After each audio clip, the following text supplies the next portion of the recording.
So ayan mga brother, binisita ko yung mga kalapatian. Sobrang dumi oh. So ayan, ito na yung update dun sa mga alaga ko. Pinagparis-paris ko na lang. May itlog pala to oh. Ewan ko kung mapipisa yan. Ito yung pinapa-matured. Lumipat na kasi tayo ng bahay mga brother. Bali na ano na to. Ito yung kay Mark. Ayan. Lumipat na tayo ng bahay. Kaya every rest day na lang ako nakakapunta dito sa Kalapatian. So pero binilig ko naman to sa utol ko. So ayan, ngayon dumalaw tayo para maglinis.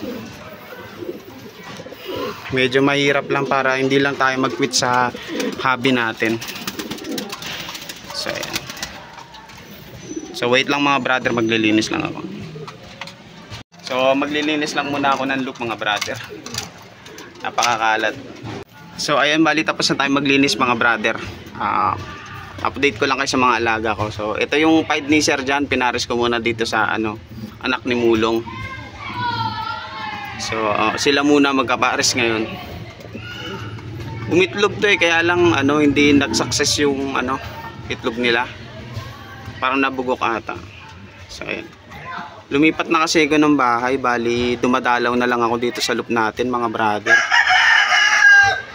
Ayan, sila yung magkapares ngayon. Tapos ito naman yung second pairing natin. Ayan yung pied.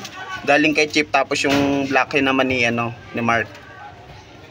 Sila rin yung magkapares ngayon. Tapos ito naman yung puti, yung pa-YB natin. Yung bala kong i-entry to.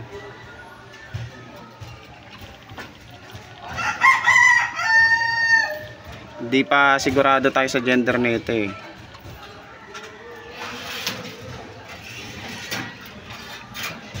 Ayan. Sana mag-hen. Pero mukhang malaking percentage yung magkakakto. Namamara ako na ata eh. Sabi ng utol ko. Tapos ito naman yung pied ni Mark. Tapos na natin siyang gamitin. Anytime pwede na natin to isoli kay brother.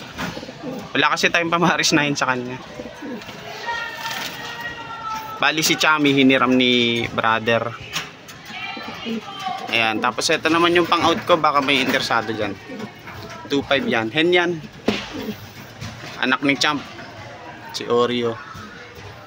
Ayan. Tapos ito yung kak naman na pang out din natin. Ayan. So bibenta ko sila ng 2.5 din. So bali 5k yung dalawa.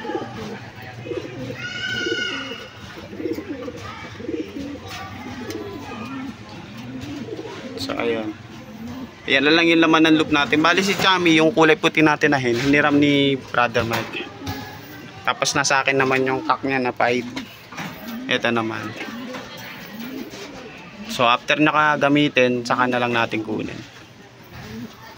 Ayan. Kasi bala ko ipares dito yan eh. Ito.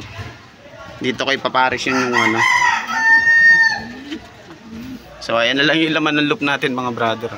Pumunta lang ako rito para maglinis.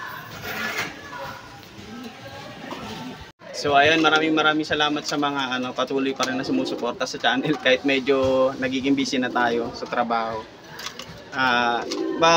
Magpo-post pa rin naman ako ng magpo-post na update lang naman sa natin. Kasi sa ngayon wala pa akong maisip na mga maayos na pwede nating i-content sa channel. Ayun lang, maraming salamat sa inyo mga brother. Okay.